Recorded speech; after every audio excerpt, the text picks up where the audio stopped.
Udah lama banget gue nggak ngerekam, gue jadi awkward. Sandang, pangan, papan, seks. Hai, gue Sisil. I'm back.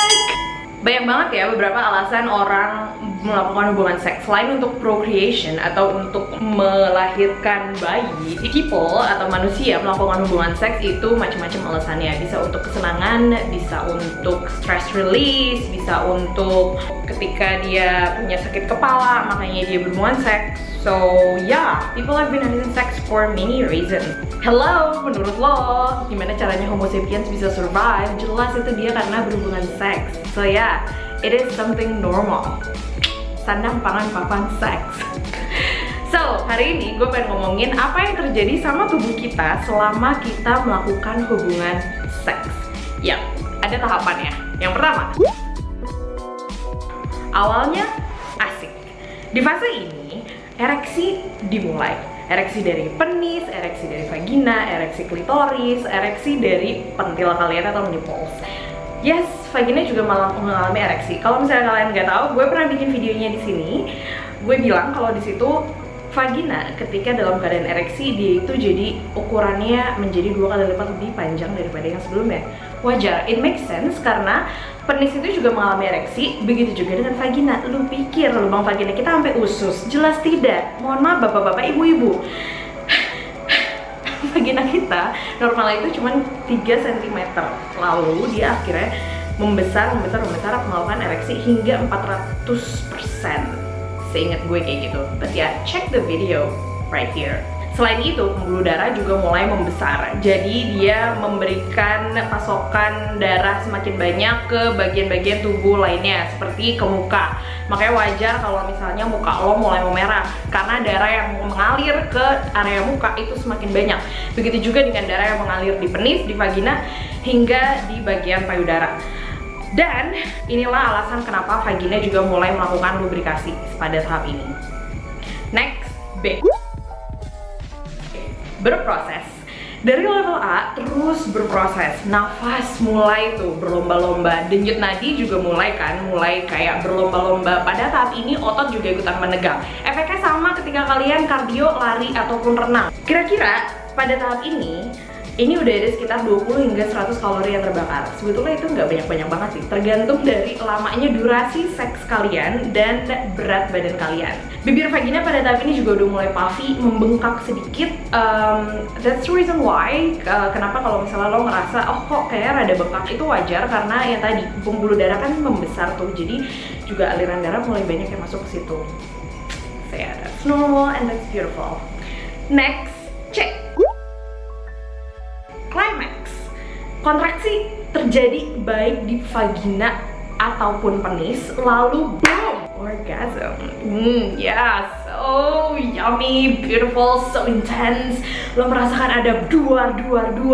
Pada beberapa kasus orgasme juga disertakan dengan ejakulasi, beberapa kasus juga enggak juga. Lo bisa cek di Instagram gue. Gue ngebahas tentang orgasme itu full selama bulan Januari, #JanOrgasm. So ya, check that out untuk kalian bisa tahu apa sih bedanya.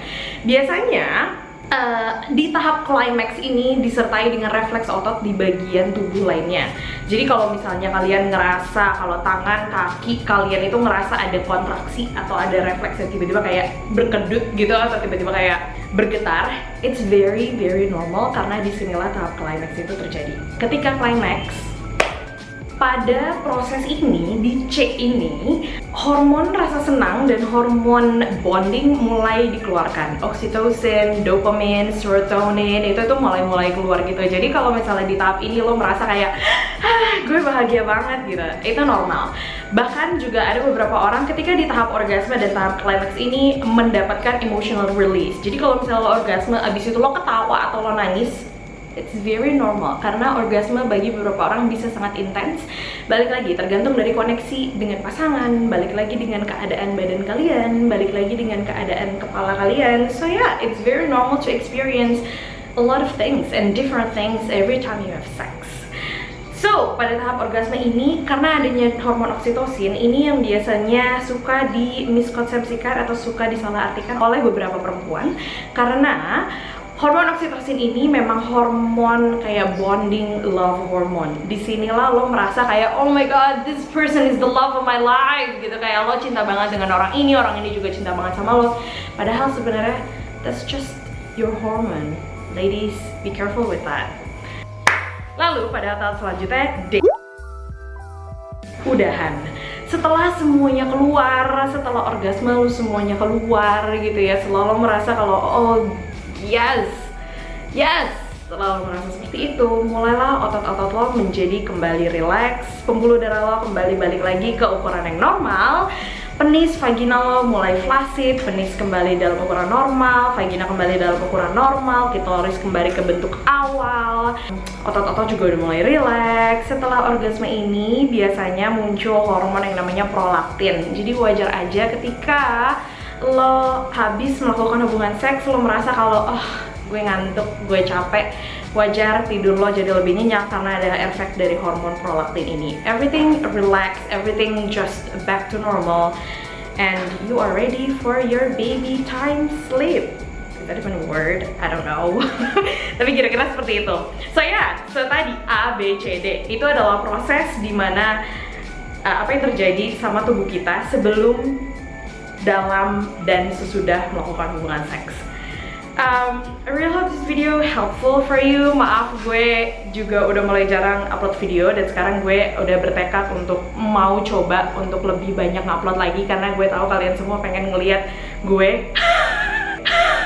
So that's all. Jangan lupa follow sosial media gue, Instagram @Cecilism, Twitter @Cecilism. That's it. If you guys want to have a one-on-one peer-to-peer consult with me, you can. One-on-one curhat kalau misalnya mau sama gue, yes you can. So yeah, that's it. I hope you guys have a good day dan semoga puasanya lancar. Bye bye. Thank you for watching.